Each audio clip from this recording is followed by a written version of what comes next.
All right. Oh, jeez. When it comes to food, you only get one first impression. Welcome This one was bad. to possibly the new Possibly. maybe the new low point of IOB It's not Suffer. the lowest point, but that's only because it has WCW's Glacier. The other tagline is "Time to play." Hard pass. What? What?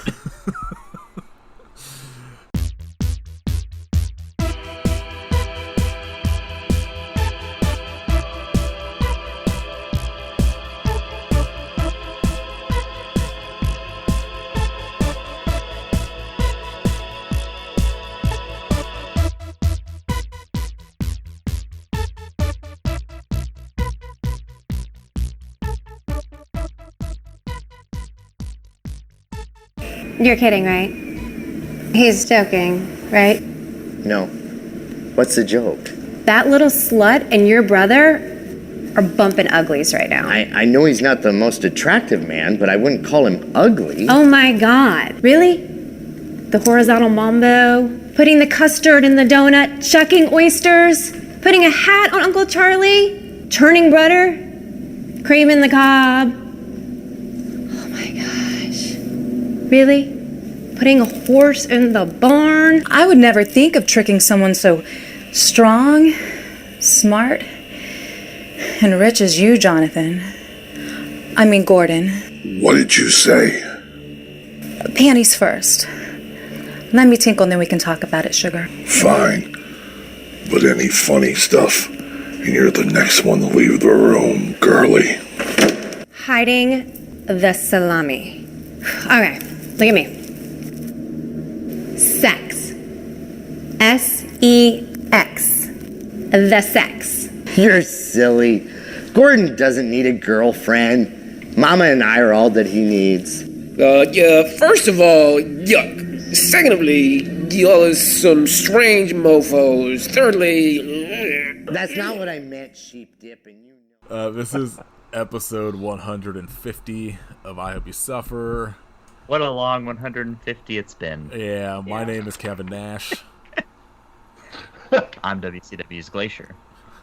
I'm the Johnny Depp impersonator. And this week we are joined by the Bono impersonator from the band Qoheleth, Jeremy Hunt. I love it. What's up, guys? Hey, we made Jeremy watch 2017's Slaw, a Saw parody about coleslaw, I guess. Nathan, What? what did Jeremy do to you? Why would you do this to him?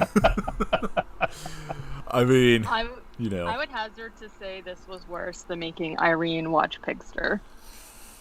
I will say at Yes. least this movie made sense.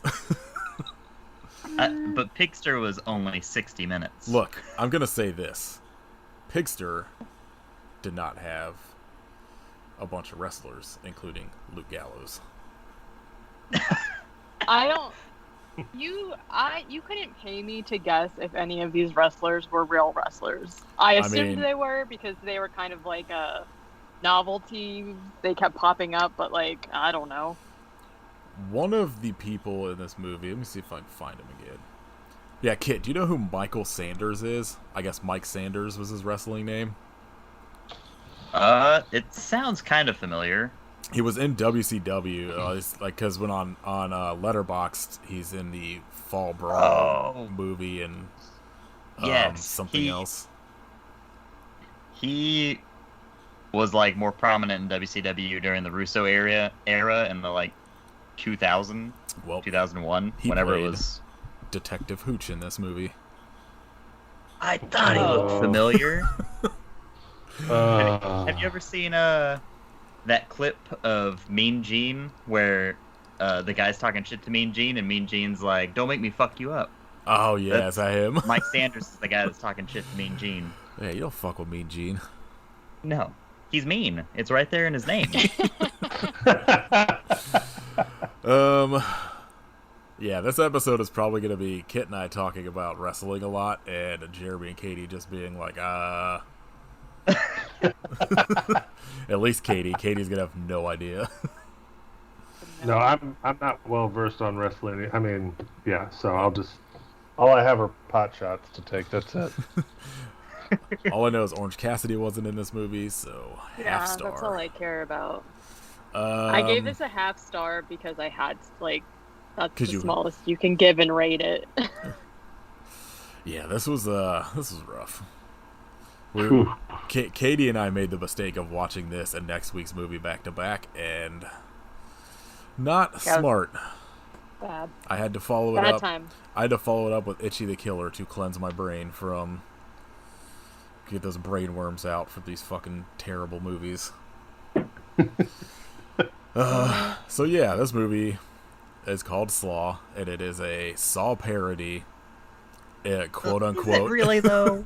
I mean, in as much as there's two cops trying to figure out where these people went, but and people are sort of put into traps that make no sense. Well, I don't remember which Saw it is at this point, but it's also based off of whatever the one where all the people were in the room together, chained up or whatever. That was 3 or 4? 2 is the one where they're not chained up, but they're in that house. Yeah, that's the needle pit one. I think it's 5 and 6 both. I know one of them has a scene it's either 5 or 6 that is because maybe it's 6. I think it's the one with the insurance. Yeah, 6 is the healthcare one. Where they have... So it's the only good song. Yeah, it's the one where they have the people on the... I guess it's a merry-go-round, I guess, or whatever. They're on the little thing that spins a shotgun or whatever. Yeah. I don't know why I know this. I haven't watched those movies in so long, and I can't believe I remember that. Honestly, the only thing that I remember from any of them is the needle pit, because that's been one of the most terrible things I've ever seen. And then the beginning of Saw 3D, because I saw that in the theater and my friend was eating a hot dog.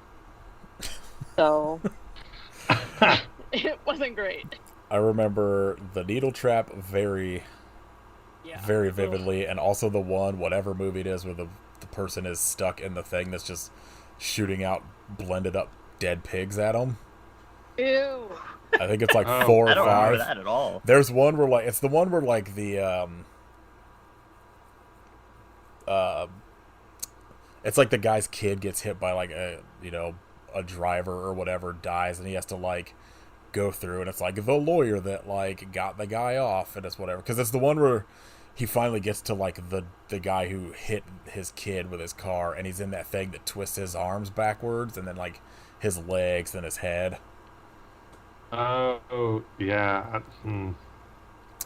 I just bought the whole, well, not the whole series, but I bought a box set for $15 from Target, because I was well, I might as well. That's what I have the first 7 because I found them all for $1 each.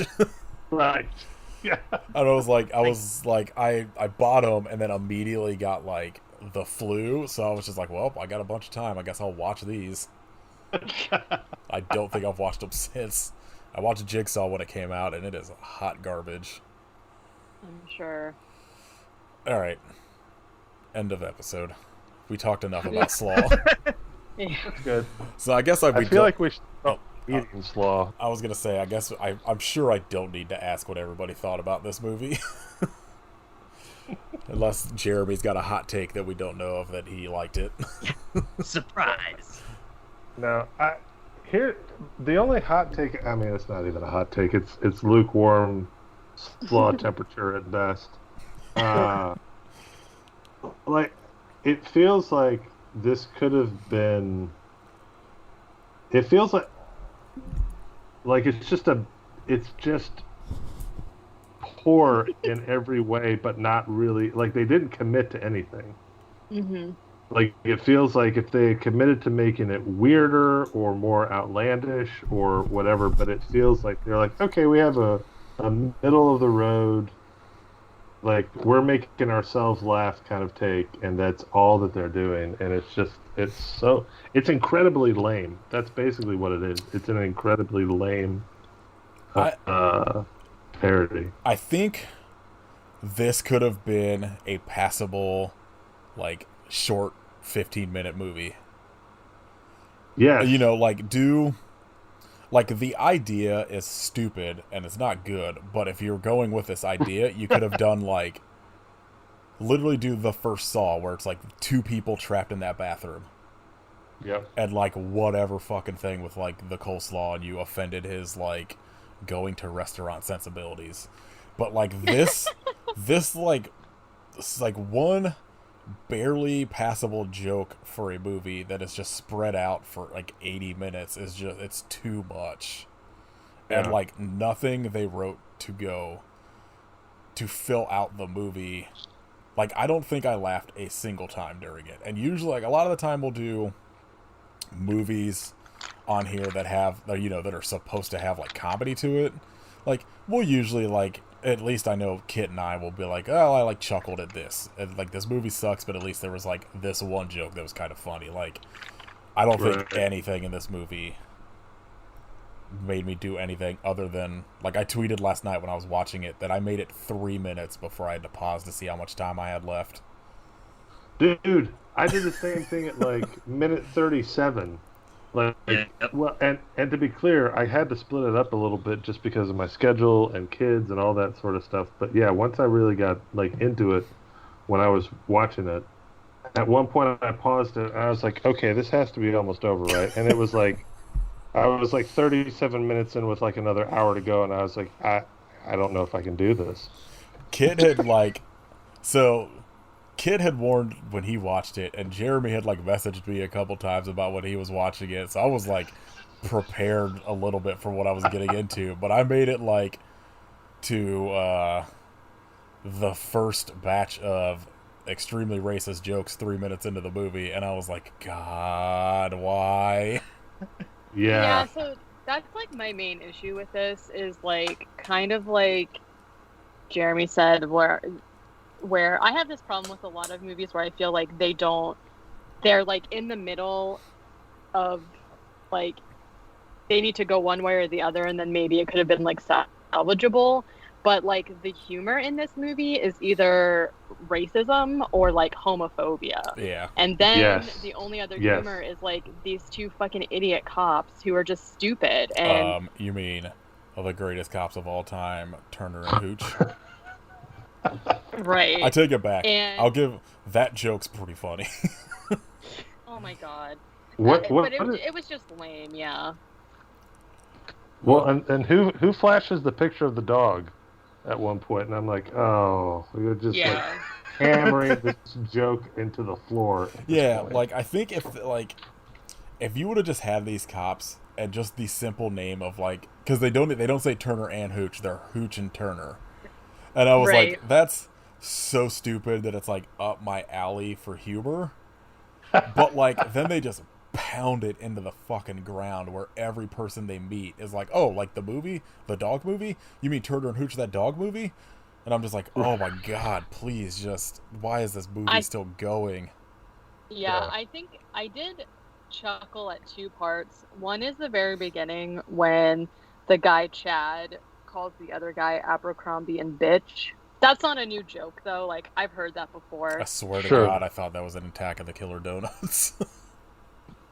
Oh, I don't know. And then the other part I laughed is whenever Hooch and Turner are, like, talking to their commissioner, and, like, he's telling them that the girls are missing, and he said something like, I don't give a baby's ass about them. I mean, I do, but I don't, or something like that, and that made me laugh too, sort of, but, like, no. This was just... it. Like, and on top of... Okay, let's just get it. I don't know. I don't... How was this guy that played Martha in The House with a Clock in Its Walls? How did Eli Roth find this guy? Because he's probably a fan of Slaw. Yeah. Also, he was in Scary Movie 5. Okay. That's a toss-up at that point. And a movie called Amazon Hotbox. Oh my god! He does the voice of Palico in the Monster Hunter movie? Wow. Okay. This movie has 2 5-star reviews on Letterboxd. One from me. And both of those people that gave it 5 stars House of a Thousand Corpses is one of their top 4 movies. Yeah, that checks out. Checks out. How did we somehow how did we end up watching 2 movies at the same time that just really prevalently feature farting? Like, a lot of farting? Like, I get it, I guess, because it's, like, related to food, but, like, there's a lot of farting, You guys. know, Wait, this Inhumane boss Witch. level. Like, Oh, I'm sure. Inhumane Sorry. Witch is absolutely gonna have lots of farting in it. So Watch, it's gonna be No. the best of these 4 movies. It, that we've listen, chosen. it might be. It might So, be, and I hope it is. No, it's not gonna be. Early on in this podcast, Richard from Bad Rad Movies was asking for suggestions for episodes, and I suggested that one because Kit and I talked about doing it like way early on, and I think it like disappeared from Prime or something for a while. And Richard was like, "This is easily the worst movie we have done on our podcast," so I expect it to be I don't pretty know. terrible. I'm praying it can't be. It's got 5 5-star reviews. Okay. Oh. Which one does? Inhumane Witch. Inhumane Witch. Oh, that's the other one you guys covered. Yeah, we're doing that in like 2 weeks, something like that. Yeah. One of the guys that gave it 5 stars, his top 4 includes Godzilla and Hard Target. So Oh. I trust Big Bobby 42. All right, Bobby. All right, Katie, let's get through this. Dunkus Okay. and Slaw. Uh-oh. Oh wait, update from last week about the Metallica 53-song Black Album covers. Oh, jeez. Oh yeah. It still exists. It's probably gonna be pretty good, just so everybody knows. Guys, it's Yeah. still happening. It's still coming out. We've got 2 versions of Sad But True to listen to now. Thank God. All right, go ahead, Katie. Okay, so this movie starts immediately with the credits. What? And yeah, Just rude. starting out from the Listen, fucking get-go. you know credits. it. Yeah. And also somebody making coleslaw. It's unpleasant. It's an unpleasant word, and I also don't like its appearance as a food. It looks extra gross in this movie. Yes. Really It does does. somehow. Maybe hot take, really like coleslaw, but I do realize You heard like, that. Katie likes slaw. No, I don't. I feel like it is hard to do good coleslaw. Like, I feel like coleslaw is a food that's normally just really run of the mill, but like anytime you have something that's heavily mayonnaise based, like, not my favorite. And this is like really wet coleslaw that they feature in this movie, and Heavy so, on the mayo. yeah, very heavy on the mayo. So it's like the ratio of mayo to other things is like 10. It's like 9 parts to 1, and the 9 part is mayo. Anyways, so he's making slaw. At least it's from scratch, I guess. I don't know. I just wrote, oh geez, he's wearing a clown mask. It also,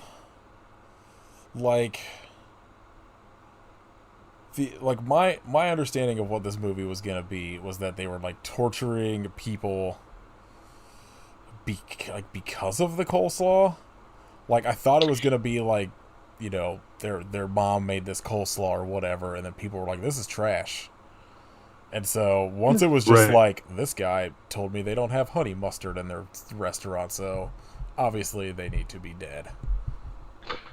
Yeah, no, and it's just like for some reason they're obsessed with coleslaw, and I think it's really just because of the gimmick of It just saw making slaw. it called slaw. Yeah, Yeah. Slaw. Slawsa? slaw sounds like a place. Sounds like the worst salsa. Ooh, okay. No, don't do that. Slawsa. Well, I was Ugh. thinking. Salsa, but with like mayo in it. Ugh. Ew, okay. Yeah, I was. Yeah, no, it's bad. It's getting worse. We're turning down a dark hall. We're just giving these people like an idea for a sequel. The sequel. Yeah. I mean, They're gonna bring Kevin Slaw- Nash back. He's Slaw a slaw 2. zombie. Oh my god. Yeah. Wrong. Okay. And then. Okay. So they basically these guys he makes the coleslaw and he brings it into a room where there's a bunch of people chained up, a la Slaw. But also slaw. Yes. Okay, like that scene in Saw where people are all chained up in a room. And nobody knows who, whatever. So one of the guys comes in, he's wearing a clown mask, and we are basically introduced to them as Gordon and his brother Martha. So these are their like fake names or whatever, but like I'm just gonna call them Gordon and Martha. And I wrote names. I said Gordon and Martha are brothers. Oh no, it's just a lot of racism. But wait, they actually are really biological brothers. So I don't. Again, this was very confusing to me. I was dumbfounded when I discovered that this giant person was not a wrestler. I know. Like I was sure I was gonna look him up on Letterboxd and he was gonna be at least in like, even as like one of the people that like pops up as like a security guard for WWE or some shit. Right, and so is there actually a wrestler named the Mangler? Oh, I'm sure there was at some point. There has to have been, even if it's like a lower, like indie guy, third tier thing or whatever.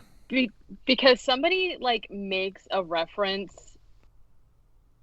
reference, and so I was just kind of like, okay, maybe he is a wrestling guy. I don't really know why this movie about people killing people for bad food service features heavily on wrestlers anyways. Why wouldn't it? Yes, there is a wrestler called the Mangler. Does he look like Gordon? He kind of looks like if Kevin Owens was way into Five Finger Death Punch. Yeah, that works. All right. Actually, that's a really apt description. Oh boy, his hair is. Look him up on Twitter. He's only real Mangler. Yeah, that's what he was on like Facebook too. Wow. A bunch of fake Manglers out there. We live in wonderful times. Okay, so Gordon and Martha basically argue this entire movie with each other. They argue about Mark Wahlberg movies for some reason. The hostages are basically like arguing amongst themselves. Oh, hold on, I take it back. John Capp is a wrestler. Is that Gordon? Yeah, the massive dude. Okay. I knew he had What's his wrestling name? I was trying to figured see. He was. What? Oh yeah, college basketball player, professional wrestler, and bodyguard. He's in a bunch of shit that's looks pretty bad. Well, he was in Your Pretty Face is Going to Hell. Yeah. All right. Anyway.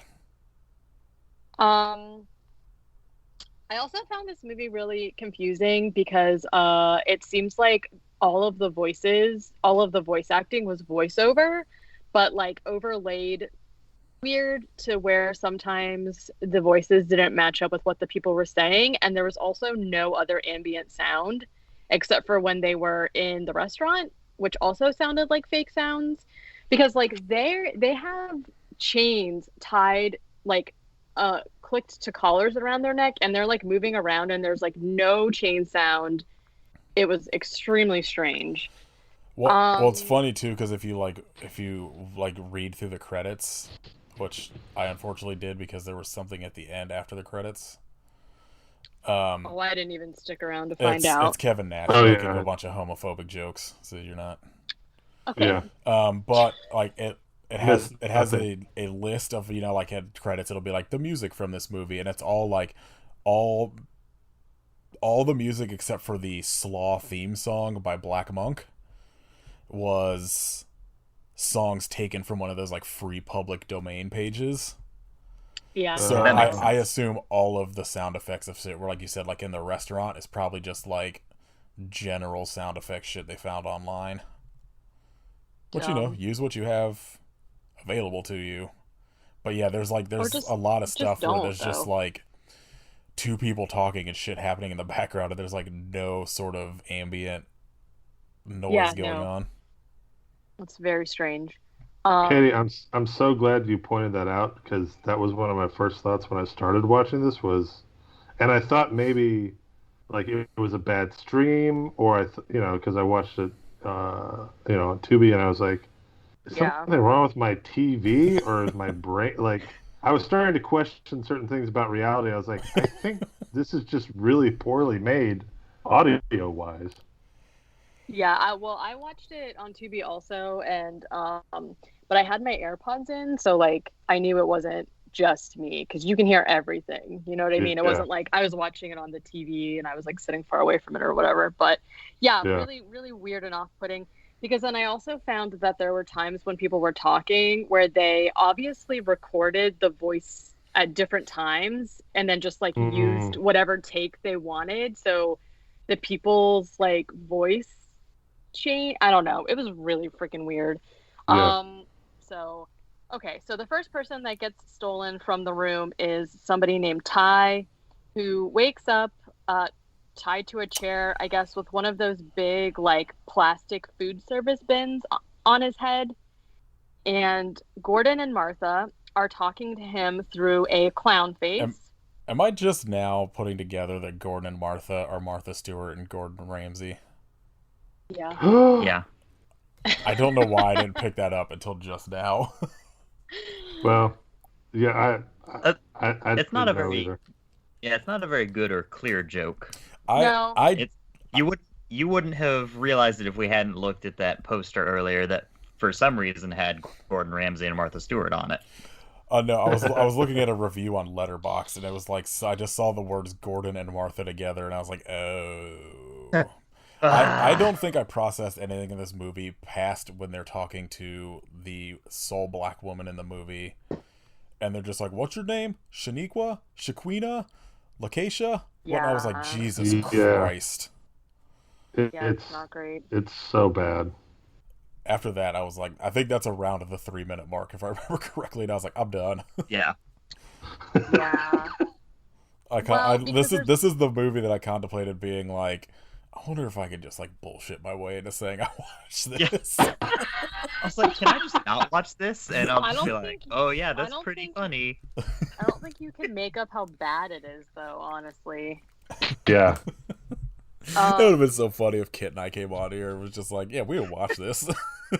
We're both just like, that part where Kevin Nash showed up sure was something. Yeah, remember when Kevin Nash and like Goldberg were here, and we're like, no, that wasn't Goldberg. We're like, yeah, I'm pretty sure we're the people that know wrestling. All right.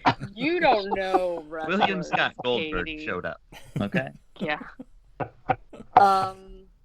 Might have made it a little better, honestly. So yeah, okay. So this is like, so Ty is like just a white dude, but for some reason there's like a lot of racist jokes surrounding him, and Oh man, yeah, I forgot Gordon and about this. Martha.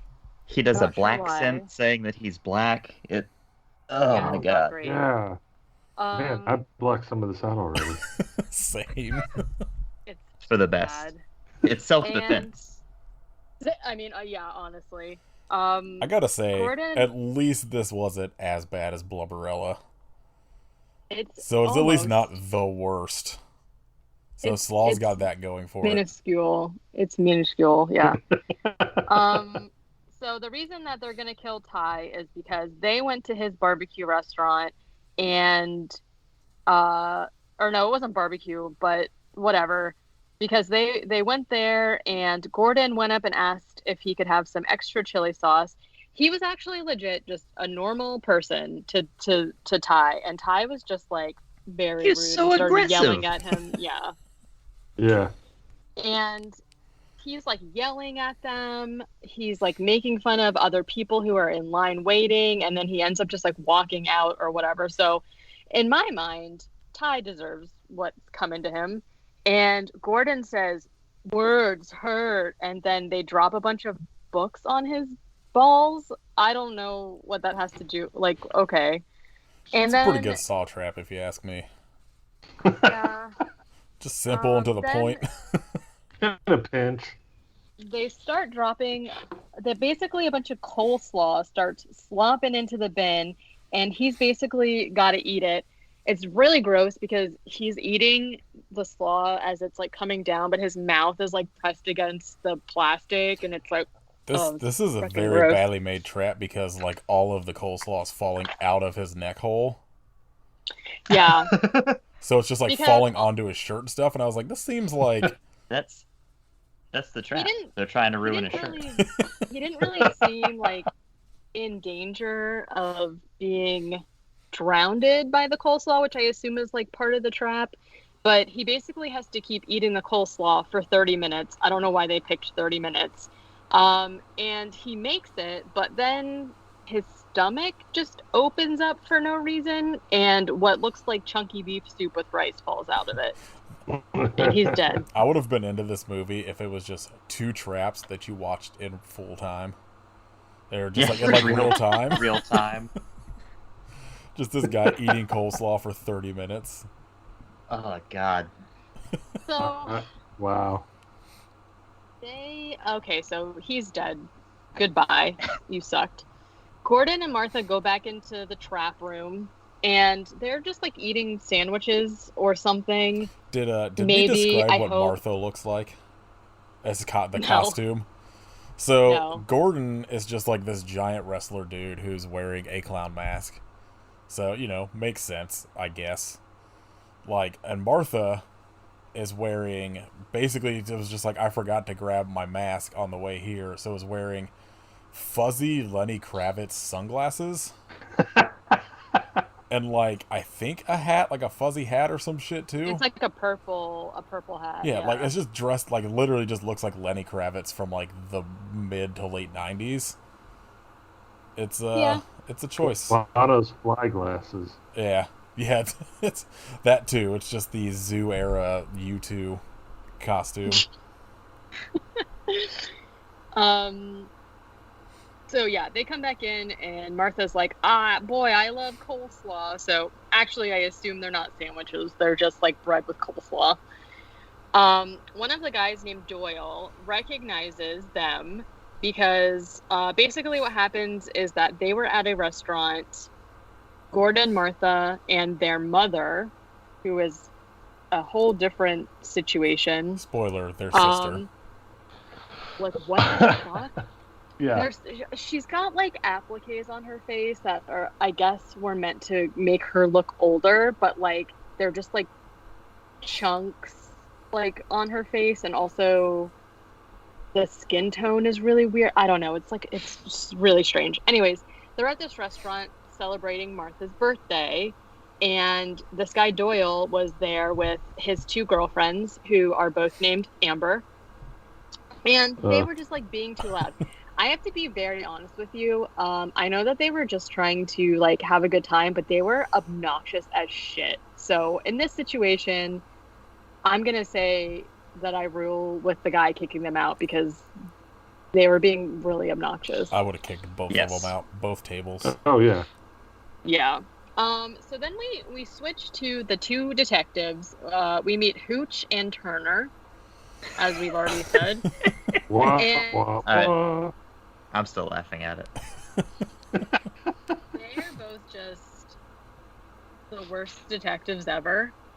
Because like the running gag with them is that they're going around trying to figure, okay, so their boss tells them that Doyle, who apparently, I don't know if I misunderstood what they were saying, but I think Doyle is a donut guy.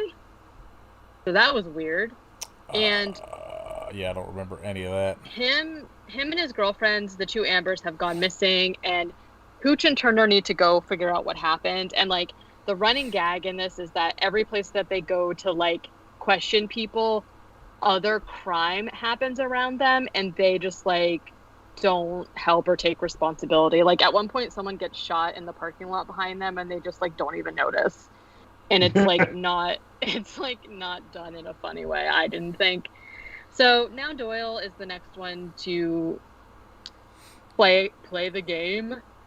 He wakes up with a gun rigged at him, and he has to sing happy birthday to Martha for 30 minutes because he ruined Martha's birthday. So we flash back in Swedish, right? Yeah. First we flash back to the party, and this is when we see Kevin Nash there with all of his wrestling friends. Okay. Martha. So I need to talk about Kevin Nash's acting chops in this movie. just the worst. Like he's here for a paycheck. 100%. 100%. I don't even think he's here for a paycheck. I'm guessing they know John Capp, and we're doing this as a favor, like a maybe because he's literally just like he's basically delivering dialogue like he's reading it in his head for the first time. Yeah. And it's rough. And I could say that because he blocked me on Twitter, and he's never going to know about this and come beat me up. Rude. Yeah. Never going to hit me with the big boot. It's like... what did you say to him to get I don't know. I think you? I think he, searches himself, because I believe Kit and I were having a conversation. He had, a real fucked up injury that, fucked up his leg. A while ago, and had to have surgery on it, and I think we were having a conversation about it. I think I posted a picture of it. I'm guessing he blocked me from that because I've never interacted with Kevin Nash. I would never I would never make fun of Kevin Nash in a real way. I liked him as a wrestler, so it was one day I was like what the hell? I was like, why is this account coming up? What's this account that's coming up unavailable or whatever? I looked and I was blocked, and I was like, what? What did I do, Kevin? Do not talk about my knee injury.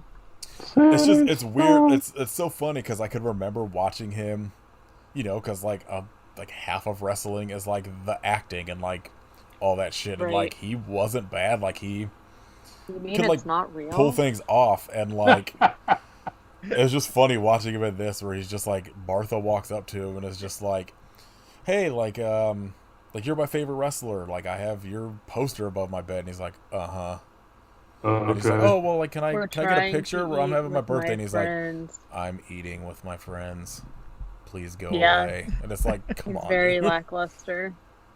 What if he actually was eating with his friends and they just walked up with the camera and shit? That's why he was like that. I was like, what the fuck? I will say his deadpan is pretty fucking funny at the end when everyone starts leaving the table. Yeah. All right. Anyway. Yeah. So that's essentially what happens. Martha goes over there and is like, "Hey, it's my birthday. Will you come to my birthday party? There's gonna be cake and whatever." And he's just kind of "Get the fuck out of here, bro. I'm eating with my friends." And there's other wrestlers there, and he does leave. And basically they're carrying on at the table, asking for champagne, and champagne, the epitome of culinary pairing, champagne and coleslaw. Sounds great. Yeah. And just rim the glass with coleslaw. It's a huge bowl of coleslaw they bring out for Martha, and Martha's yeah. And then Kevin Nash comes over and is just calls him a freak and presses his face down into the coleslaw. This is the one part where I laughed. He dumps the slaw on him and goes, "Happy birthday, you freak!" And he's like, "Kevin Nash wished me happy birthday." Okay, I'll take it back. That was pretty funny. Yeah. And so then Martha bumps into a waitress, which spills, the wine onto Doyle, and then that's when Doyle gets them kicked out. There's this whole scene with this waiter whose name is Patrick. Yeah. And he is their table is being very annoying, but he is extremely rude to them, and also makes fun of their dad, who we at this point think is dead. And then the Gordon was like, "That's fine. Oh, that's fine. We'll go and celebrate someplace a little bit more fancy, like Hooters." And so they leave. They're gonna go to Hooters. So that was the flashback, and Doyle's like, yeah, I remember you. And he was like, yeah, you need to sing Happy Birthday for half an hour, but I want you to sing it in Swedish. And Doyle's like, okay, I remember seeing this on late night TV. Excuse me? And he sings. I don't actually know if it was if what he said was legit, but he does start singing. Then he gets like hit in the face with some coleslaw, and he starts coughing because of it, which makes him stop singing, and then the gun just goes off and shoots him in the head.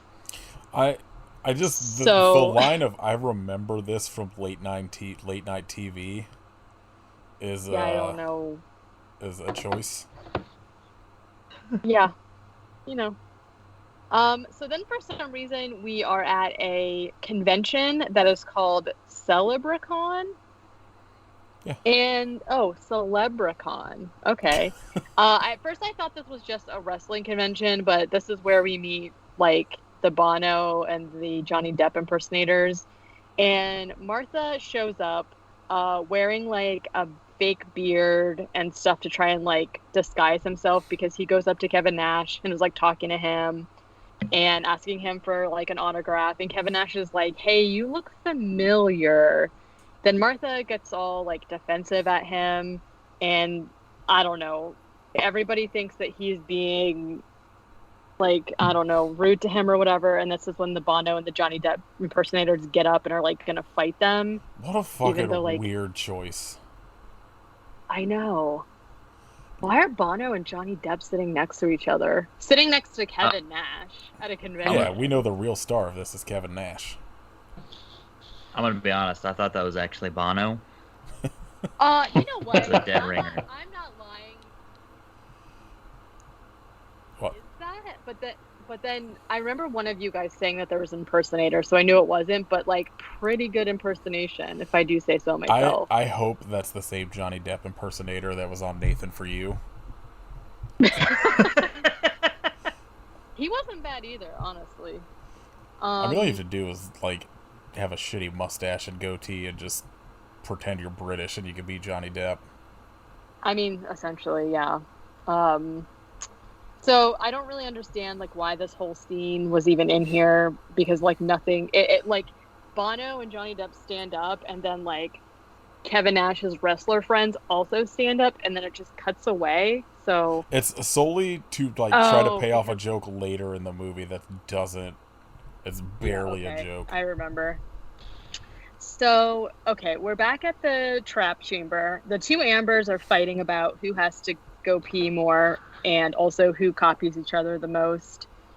Martha is like kind of like, Gordon is like kind of telling them to shut up, and Martha is like, well, Mom said we should have manners, so like you should take them to go to the bathroom or whatever. Sure. So Gordon takes the brunette Amber to go to the bathroom, and she immediately like comes on to him, of course. The blonde Amber is like talking to Martha about how Amber and Gordon are probably going to she says like a ton of euphemisms. Yeah, she says hiding the salami. I'm gonna try and she put says this in the cream episode the because it made me so mad. Going on and on. Martha like does not understand and is like not putting two and two together really. Like this part is really dumb. I'm not even going to talk about it, but basically we're like seeing the cops go to everyone's workplaces to find out where they are. Yeah, all the cop shit is very boring. It is, and this one is also again just like full of racism. Yeah. So Gordon and Martha are now having dinner with their mother, and Gordon is like, hey, like I know that we're a family and everything, but like when are we allowed to have families of our own?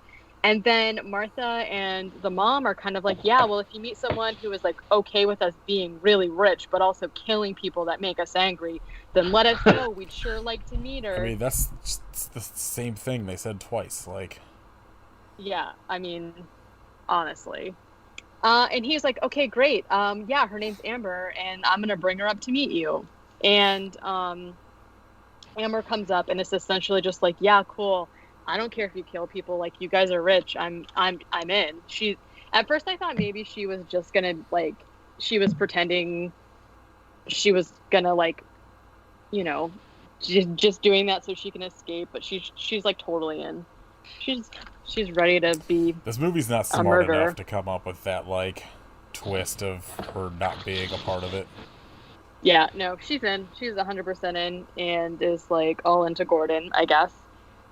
Martha brings everybody. So Gordon and Amber are gonna go to the bedroom for some alone time, and it's gross. And Martha is like watching everybody in the trap chamber, and they're talking about how they're hungry. So Martha is gonna like bring them sandwiches. I don't know where that came from. Some sandwiches, and the one guy, Chad. I don't know how long these people have been in the chamber or whatever, but the very beginning, the bowl of coleslaw that they bring in is still sitting there, and Chad starts eating it, and he immediately gets sick and is talking about how the coleslaw has turned, and I can't really think of anything that grosses me out more than like warm coleslaw at this moment. Mm-hmm. He's eating it and immediately starts farting and is essentially just like, I'm gonna fart through the night, and falls asleep. Oh man, and it's like the most over-exaggerated loud fart noise they could also, like, find wet for farts. free. Yeah. Yes. Yep. Again, just a thing about the cops going to the restaurant that's closed and talking Now to it's called Patrick. Fish Guts. It's called Fish Guts. Yeah. They find What out the- about Doyle and the Ambers, and Patrick basically tells them about what the family looks like. We also get like a really random flashback of Gordon as a child with a beard. I don't know what that was about. Then we get the cops talking about, I don't remember which is supposed to be which in the Turner and Hooch, or the Hooch and Turner situation, but basically whichever one is like, here, I'm thinking about adopting a dog, and like shows him a picture of the Turner and Hooch dog, and the other guy's like, I know you, that's not your type. Okay. So then in somehow the most baffling scene in this whole movie, Amber goes to see the mama. I'm on Family Feud now. He goes Hello, to mother. see like their mother, who is now just like a normal young person, and Amber's like, I knew it. I saw your ankles. They were youthful. You're not their mother. You're their sister. And she's like, you're right. Here's your prize. And then they do it. And I'm like, what? What does that have to do with it at anything? People talk about The Sixth Sense and like perfect twists, and those people haven't seen Slaw, because this is up there. I just think like baffling. Because like, I would assume that maybe the point would be to like kind of like extort's not the right word, but like monopolize off of like the ladies' sex scene or something, but they don't even show that either. So I just was like, I don't understand why this is happening. Anyways, there's a more nonsense at the police station. I guess, yeah. So when Bono and Johnny Depp started fighting Kevin Nash, like all hell broke loose. So the cops arrested a bunch of the wrestlers, and now the entire police station is just like a wrestling match for some reason.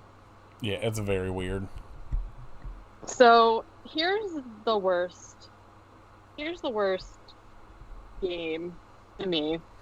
Back at the capture room, Chad has been taken. He wakes up in the clown room because the reason that they're going to kill him is because they went to this burger place where he works, and they asked for the burger to be cooked a little bit more. And when Chad took it back to the cook, whose name I think is Flacco. Yeah. The cook, instead of, cooking it more, puts pubes on it. And Like you do. like, this is my nightmare. First of all, I don't. You will not.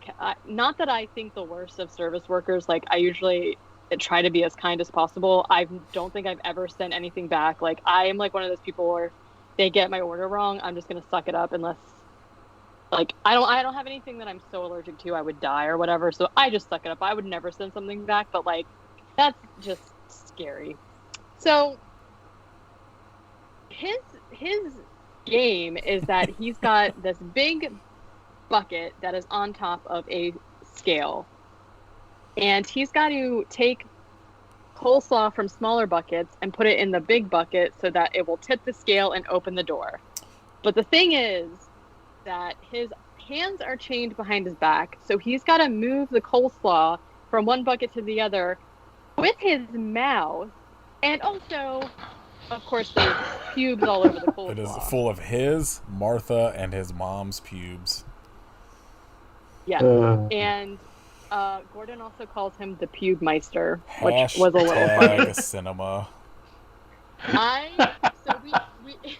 So we see Chad doing this, and I literally wrote, "I am ill." This made me this made my stomach drop. It was so freaking gross, because it's like, not only is he moving the coleslaw with his mouth, he's like spinning it into the it was disgusting. Because this definitely wasn't like coleslaw. Like, I don't know what their coleslaw was made out of, but it looks so like thick and gross. It was also like watery though, and like it was kind of like cafeteria coleslaw. So it's like, yeah, it's like if you made like, you know how you can go to the store and buy like the vegetable coleslaw like mixed in a bag, and then you can buy coleslaw dressing separate. Yeah. It was kind of like that, where they just used way too much of the dressing, so it was like dressing soup with pieces of coleslaw in it. Well, it's not like cabbage is really expensive, so it makes me wonder if like they just got a bunch of cabbage, chopped it up themselves, and then we're like, okay, we need to just pour all kinds of white liquid into it. Yeah, I pictured it being that thing of like, you know, when they like do commercials, it'll be like ice cream instead of mashed potatoes will be ice cream and stuff. Yeah. Like, yeah. I wonder if they did something along those lines so that like it wasn't something that would like spoil. Right. It was kind of like, I wonder if they did, you know how you can get like ranch in powder form? I wonder if it was just like that with water. Yeah. I think it was just mashed potatoes with cabbage in it. Honestly, though, we're probably giving it more thought than they did. Yeah, 100%. It was probably just like Costco coleslaw or something. It kind of looked like milk. It was like milk soup with cabbage chunks. Oh, what a terrible sentence. It from like a prepper. Yeah. Anyways, it's Doomsday Prepper. They were just like, "Hey, Kevin, can you just start stealing some coleslaw from like the cafeteria at wrestling events and just bring us some?" Anyway, yeah, I did not like it. So, yeah, this is when the cops go to talk to Chad. They talk to Flacco. They're at this burger place talking to him and this waitress for like a very unnecessarily long amount of time. And this is when they notice a murder in the parking lot, or they don't notice that there's a murder in the parking lot. And then we also hear over the CB radio that the person that got shot was the commissioner's wife. Like, I don't know what. I missed that part. Yeah, so did I. I don't remember any of that. Because they were like, shit. I saw her get shot. I didn't realize it was the commissioner's wife. Yeah. So then, for whatever reason, Chad can't make it happen because he's like slopping coleslaw all over the place with his mouth, and a flamethrower just like turns on and torches him. When they come back into the trap room, the other Amber is just gone, and what's happening? Then I couldn't read my note. So once an episode. Like, Gordon, I know. Gordon, Martha, and Amber, brunette Amber, who is now part of the murder family, like come in. Other Amber is gone, and Martha's like, I can't remember where I put her. And so the group just like takes off all of their disguises now for some reason. And this is when Lakeisha recognizes them.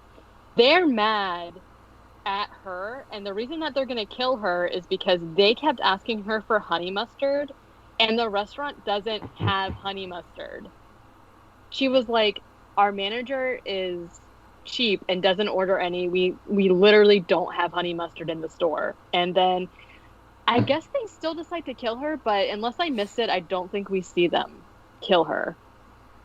I don't know. They she's working in the restaurant later.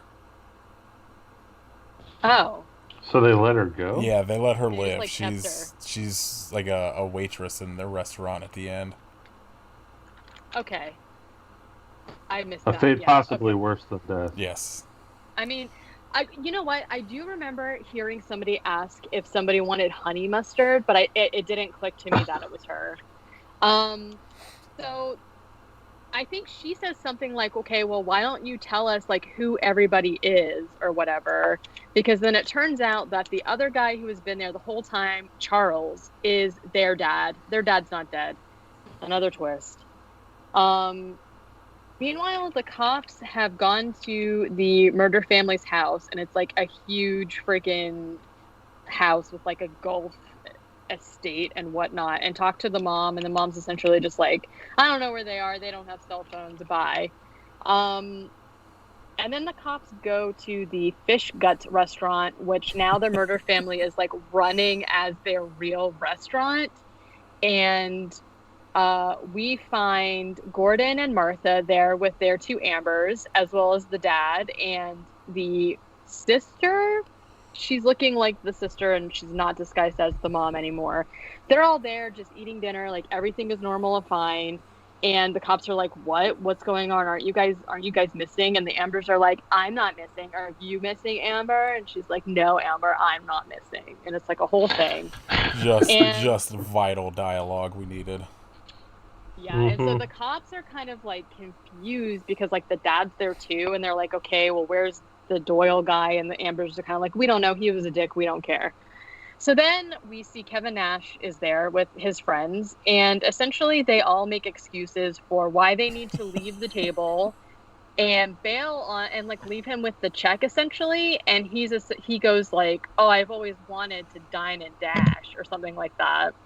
So he goes into the bathroom where Martha and blonde Amber are like talking about, I don't remember what, but then Kevin Nash comes in and Amber like fights him because he was mean to Martha. Yeah, they were talking about like how come you wouldn't stick up for yourself to Kevin Nash, and he's like, he's my favorite wrestler. And she's like, yeah, I've seen the poster above your bed.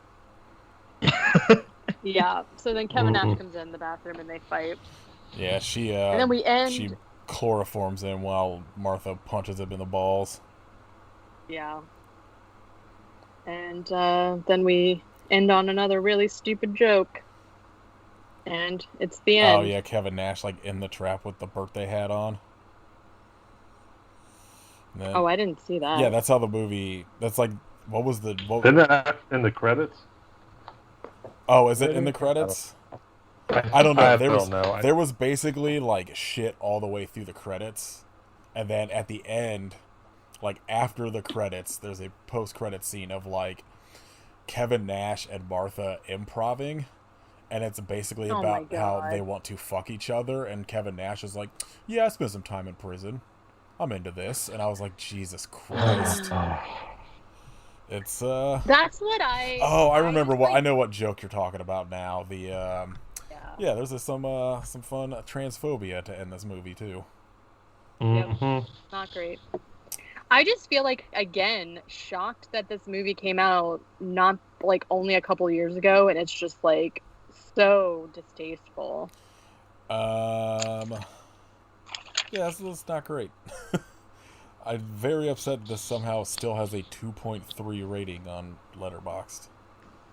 Even though it's blatantly like there's like 21 half stars, 21 star, like, and then it's just like 2 5 stars, 0 to like 4.5, like. I don't understand how it's a 2.3 when it's so heavily skewed towards like half and 1 star, but yeah. I don't know. Letterboxd Like, just got a conspiracy to push Slaw on people. I think so. I thought this was gonna be better based on this this Letterboxd score.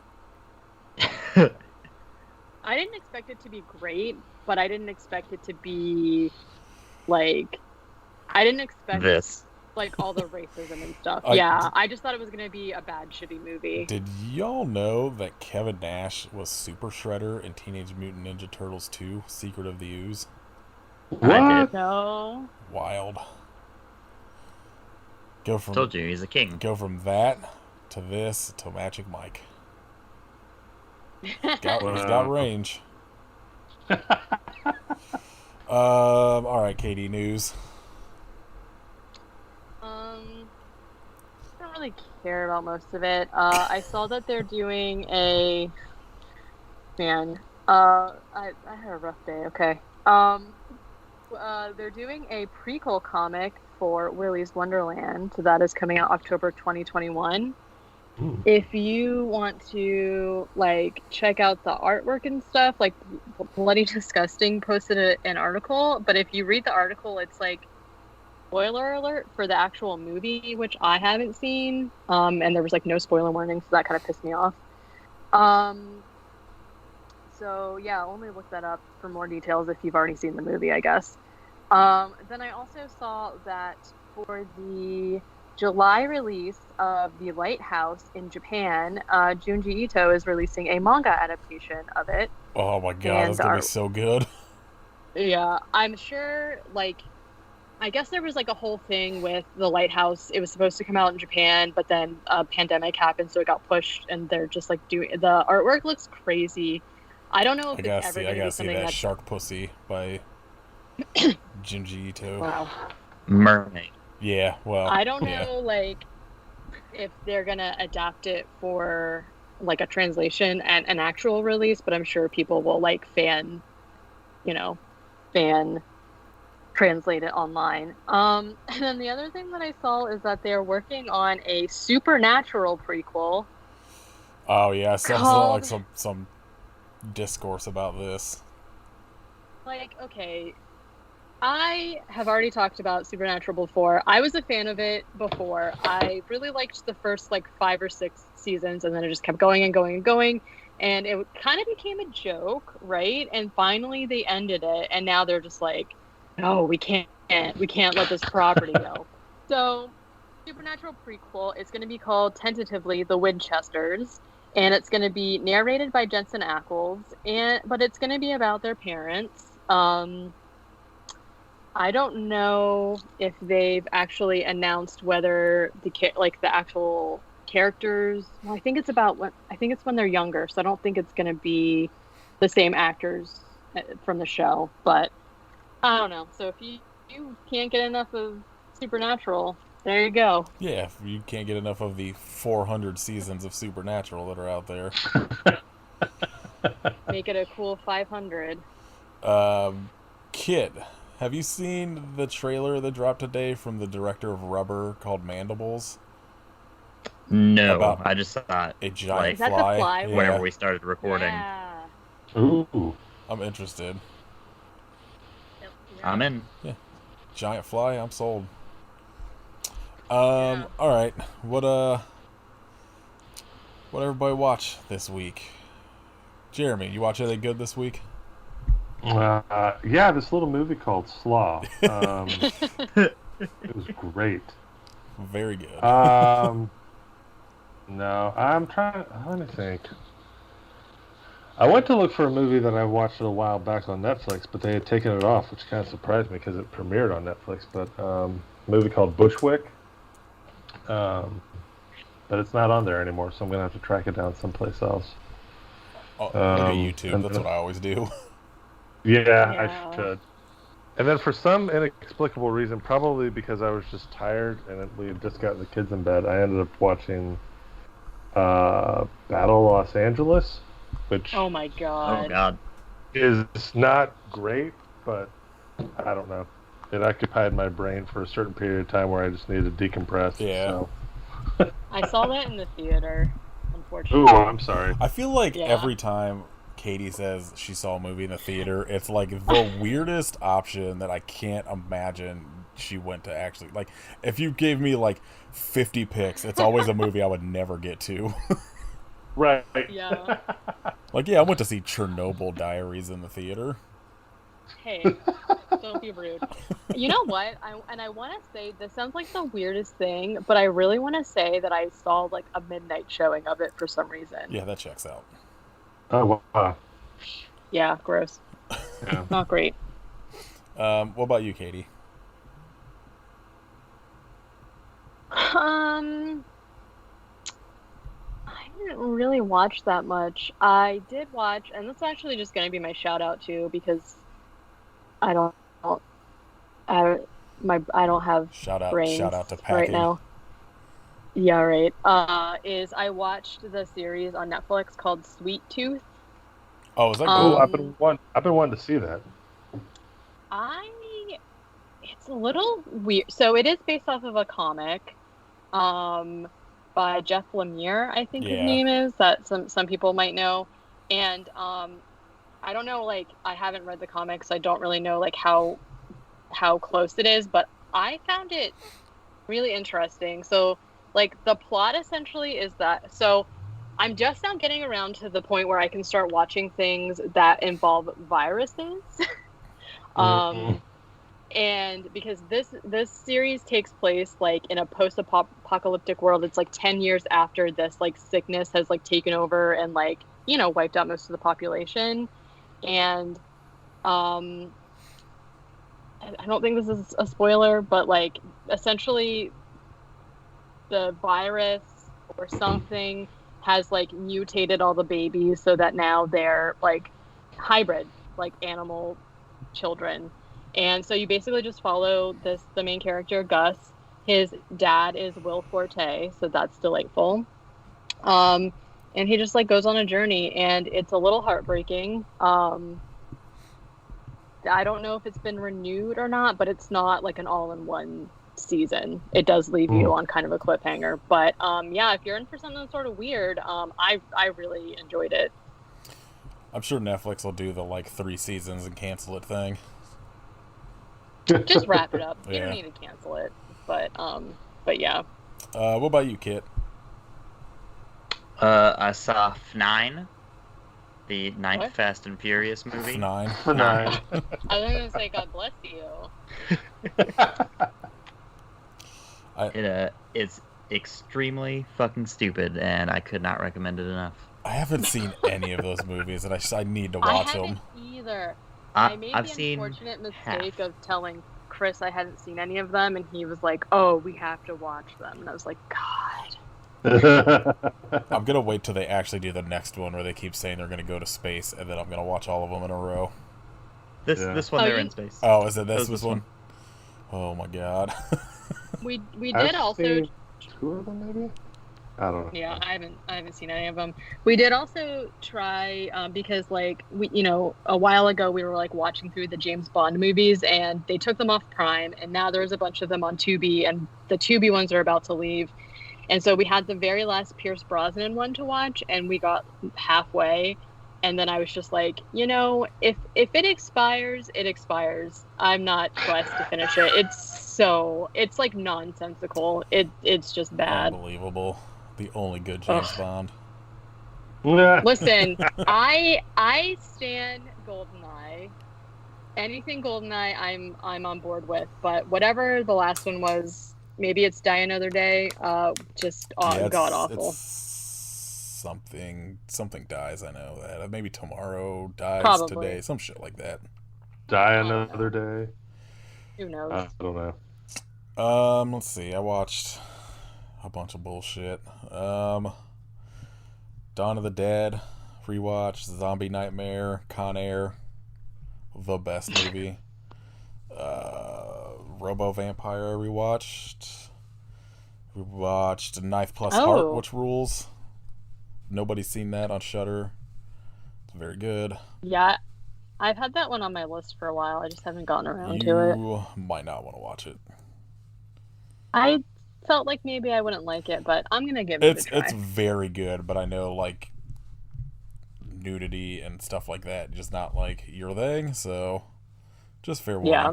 Because it's about like somebody killing off like this crew that makes like gay porn movies. So Oh. I watched A Dirty Shame by John Waters, which rules. Phantom Racer, which was hot garbage. It's a movie Sounds great. about a NASCAR driver that dies and comes back and starts killing people. Oh wow. I watched House from 1986, which is still great. Watched a really bad movie called Cannibal Cop that I then followed up with a very bad but awesome movie called Demon Cop, which is extremely bad, but it's worth watching. I watched Reanimator and Freaked, both perfect movies. Amen. Everybody should watch Freaked on YouTube until they finally put it into mass production at some point. Please. I really just need somebody to release Freaked on DVD. What's up with that? It gets released manifest and then it it. just like immediately sells out of the 300 copies they decide to make or some shit, and then it's just out of print forever. It's annoying. Well, I said it, so now it'll happen. Just give it some time. I watched The Life Aquatic, which is still perfect, and I followed that up with Ghoulies 3, Ghoulies Go to College, which is also very good. Then I watched these fucking trash movies and had to follow it up with Itchy the Killer, which is incredible. Alright, shout outs. Katie already did hers, unless she wants to shout out the Harley Quinn cartoon. That's for next week. Thanks a lot. Spoilers for next week. Kit, do you want to shout something out? Yeah, Glacier there's a vs. new album Goldberg. by Vincent Neil Emerson, which is super good. Reminds me a lot of Willie Nelson, honestly. So, if that sounds like your jam, it is. Give it a listen. Guess what? It's your jam now. What about you, Jeremy? You got something you've been digging lately? Let's see. Yeah, there's this band. I think they're from New York called Lip Critic. They put an album out last year, I think, just called Lip Critic 2, I think is the name. It's like 2 drummers, 2 synth or sequencers or something, and like a crazy vocalist. It's like, I don't know, it's pretty manic. Like, I would say it's punk, but it's not like traditional like punk styling. It's not good punk like Machine Gun Kelly. Exactly. Yeah, Okay. or Avril Lavigne, or the good shit. Any of those true cool punk bands. It's like so weird that you just brought up Machine Gun Kelly, because we went to move our truck, and we hadn't had any of the phones synced up or anything, and he turned on the radio and legit a Machine Gun Kelly song was playing, but it was the song from the Tony Hawk Pro Skater soundtrack, and I was like, what? So not Guerrilla Radio. Thank God, no.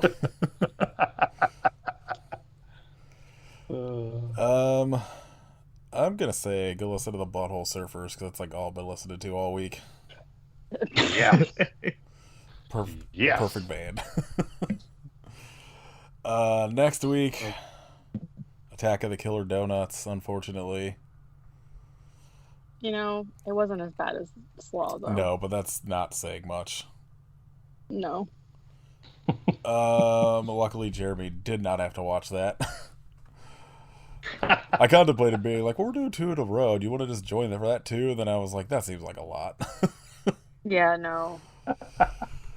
I'm up for whatever you guys want to do. I do not recommend watching that too.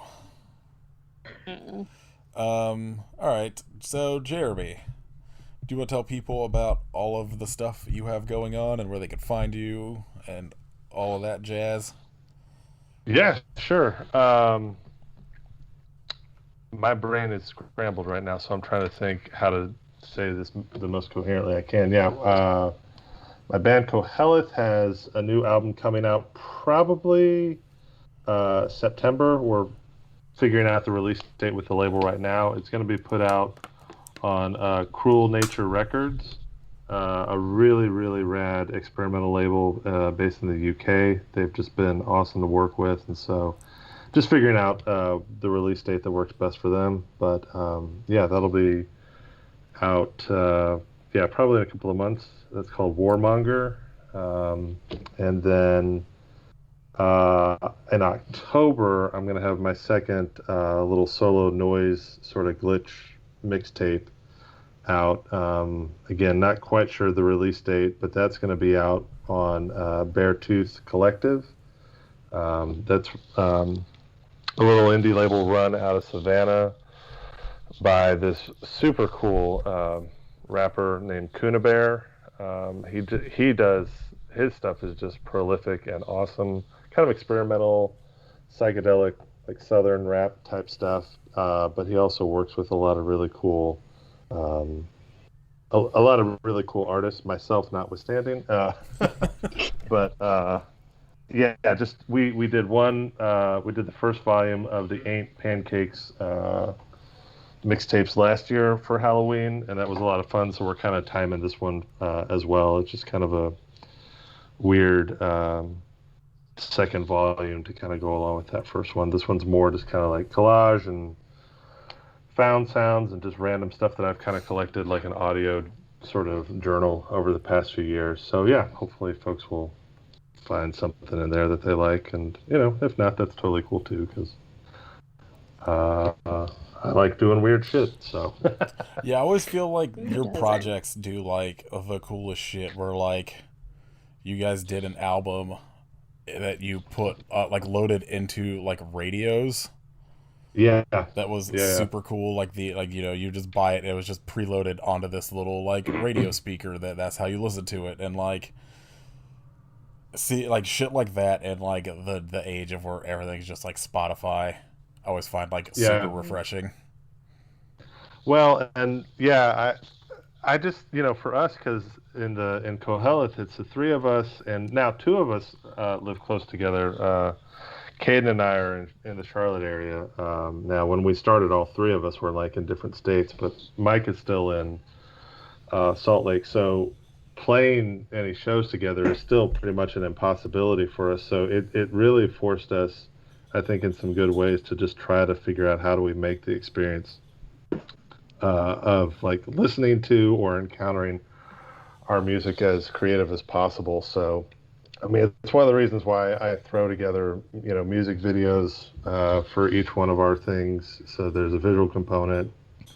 Obviously, Caden's paintings and artwork that's meant to be a key part of it as well. And then, actually, I don't know that I've told anybody. Like a few of the people who are helping us with the album know this, but I don't think I've said anything publicly about this yet. But Warmonger is going to be out a tape version, like I said, with Cruel Nature, but then as a band we're doing a version that's a cereal box edition.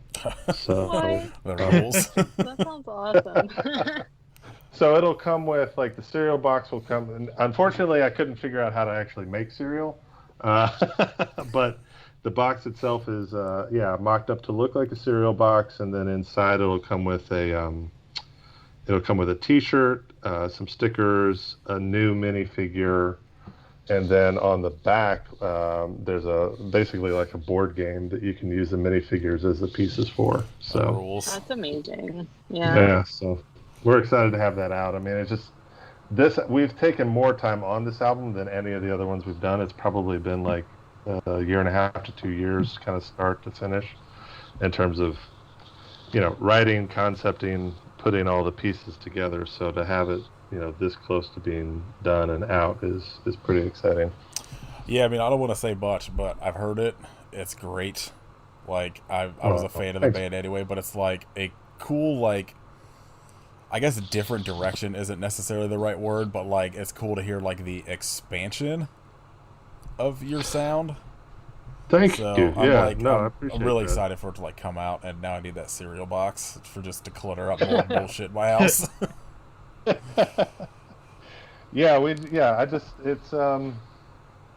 I think with each one, with everything that we've put out, we started out, just kind of firmly in sort of like noise rock, garage punk type territory, and I think we still are sort of in that space, but we've just tried to push our sound as best we can, just do things, in new directions, try things out that,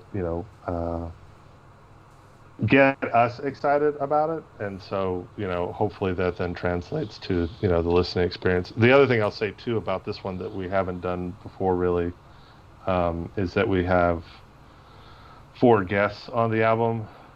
We have three of our friends came in and did guest vocals. Each one of them took a track and basically did the vocals for the whole thing. And then our mutual friend John Michael, who did y'all's theme song, who got for me this art pod. thief. Yes.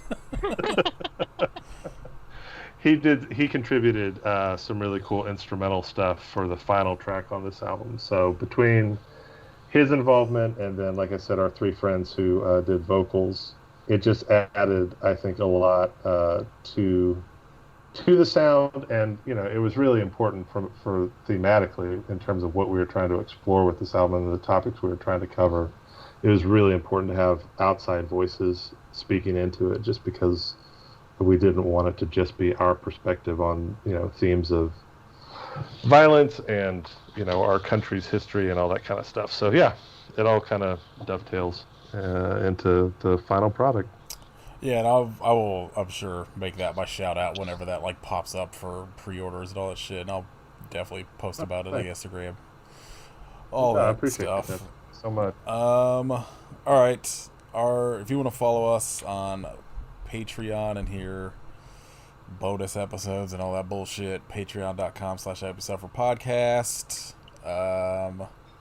The week this comes out, our episode on bear movies will be out, where we watched Prophecy, Grizzly 2, Revenge, and Chernobyl Diaries.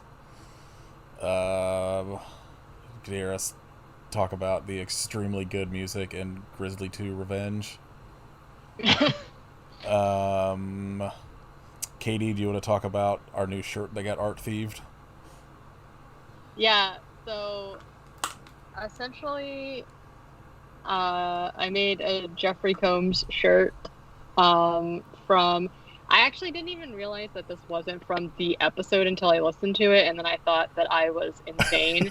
So it was like, I love to make art based off of jokes. So I basically made a shirt with Jeffrey Combs, where his mustache is a comb, and it says, "It's all about comb," which is a joke from our Mermaid of the Dead. And then which came out last week, obviously, after we did that, we also, I did not even remember, recorded the bonus episode where we go on to keep talking about combs. And I guess Jeffrey Combs is from that. Yeah, we made anyways. Somehow we got into a conversation about like an animated series where Jeffrey Combs is the voice of the comb from Mermaid. I don't even remember that. Yeah. But it is a front and back t-shirt. This is our very first front and back t-shirt, where the back has the graphic of Jeffrey Combs and then the front has our logo, but it's like all in this really weird, I don't know, 70s looking comb color thing, and the shirt is whatever. But the shirt is actually on our new Teespring shop, which is Teespring. Everything is already still, like, everything we had on our store Frontier is still on there. So if you want to get any of like the tie-dye shirts, Teespring doesn't have tie-dye options, so those are going to be left. But I think eventually everything else will come over. So we'll see. Yeah, the address for it is extremely long, so just go to our Instagram and just click on our Linktree link or whatever in our bio, and it's like the second option under our Patreon. Yeah, so essentially, I guess I'll just go ahead and say that we also have like other things along with the It's All About Comb t-shirt.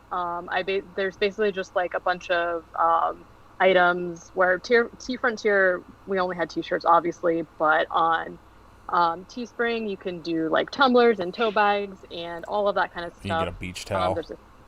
Yeah, I was gonna say the beach towel is my favorite. It's got the Street Shark logo on it, and it looks amazing. I tried to do a couple things from each of our like previous big logos. So there are a few Xenomorph or Shredomorph. There's some of our like OG logo stuff, as well as a fanny pack. So if you need coffee cups and fanny packs in your life, that is the place to go. A beach towel to go drink your coffee on the beach with your coffee grounds in your fanny pack. There you go. Yeah, there you go. Nice. You can rate us and review on iTunes. Just tell us if you watch Slaw. Tell us how you felt about it. What's your favorite slawsa dish?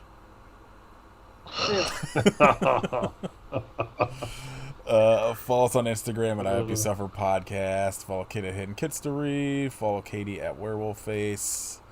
Listen to my other podcast, Date Cape Movie Club. We finally have a new episode after moving on the new movie False Positive that is on Hulu. That we thought we were going to talk for about 30 minutes, and it ended up being almost 2.5 hours. Content warning: if you do go to listen to it, it is pretty heavy topics because it's about a movie about essentially being forced to carry babies you don't want. Yikes. It's wow. I mean, it's like it's sort of like the movie, without I guess spoiling it, is a sort of updated version of Rosemary's Baby, but not totally that. So it's like those kind of issues in it, but it's a long episode. I also get to talk about the 2019 Black Christmas for some reason. Okay. Well, it's just because like it's a movie that like Caitlin was very into, like a False Positive, and I was like, this is okay, but it's also a movie that's not written and directed for me because it's like as just a white dude that can't get pregnant and shit like that. It's just like it's not topics centered for me, and it's like I had the day before we decided to record the episode, I just listened to an episode of Queer Horror Cult where they were talking about Black Christmas, and Aria just brings up the point of like how people, like especially dudes, when that Black Christmas remake came out, were just like, fuck this feminist bullshit. Why is this PG-13? And Aria was just like, like teenage girls deserve these movies as well. You can't bitch that that people aren't growing up to be horror fans when every movie that comes out that's directed towards like teenagers and shit, you're just like, fuck this isn't like The Exorcist or whatever. So let people have the movies that that are sent towards different than them. other movies that are out. Like not every movie that comes out has to be for you. For real. Slaw was not for me. I'm assuming it's for your racist uncle, and that's fine. I guess he deserves movies. I guess if he runs out of the fucking Larry the Cable Guy movies, then he can watch Slaw. Oh my god. Oh jeez. All right, Jeremy, I'm sorry. Thank you for coming on. Next time we're doing Freaked. I've been wanting to do it for a while. I didn't realize it was on YouTube, and now that I do, like, we will have you back on. We will do an episode on Freaked because I gotta talk about it. I will be so excited. I love that movie so very much. Same. It's the best. It'll be great. All right. I hope you Cole but Slaw. I hope you Cole but slawsa. Now we're gonna have to. No one deserves the slaw. Now we're gonna have to make a slawsa shirt. Oh. Just the new meat shake variant has just got some slawsa in it.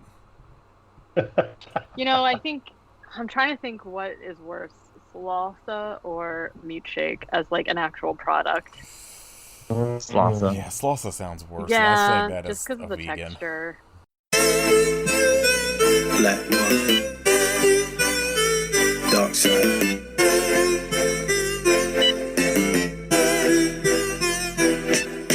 was starving when I walked in, but now I can't eat. I feel lightheaded and my knees are weak. Guess I fell asleep, but I don't know the reason why. There's a note on the table that says screaming you died. Now I wanna cry, plus I'm missing the shoe. It smells like somebody died, but the building is new. I'm searching for a clue. Who would do this to me? The waitress seemed real nice and the parking was free. Now I'm looking for a door or a window to escape. I'm scared and alone, all I wanted was a plate. I should've ordered steak, I would've died a happy man. Now I'm running top speed, yelling catch me if you can. Plus I keep throwing up, sharp pain in my gut. Ran into a dead end, so you know I'm stuck. But the rest is a mystery, cause nobody knows what happened that night. All they found was my toes.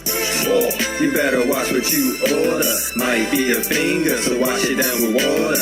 It feels sorta weird tonight. I was hungry, but then I lost my appetite. Oh, you better watch what you order. Might be a finger, so wash it down with water. It feels sorta weird tonight. I was hungry, but then I lost my appetite. First off, this jerk-off comes in with an attitude. Sits down and orders his food while being rude. He has no idea who's preparing this meal. He's in for a rude awakening. Shit's about to get real.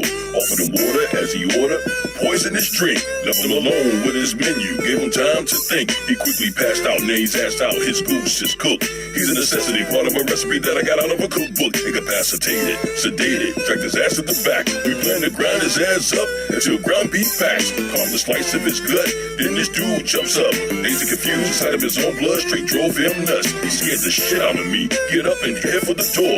Leaving a nice trail of blood on the walls and the floor.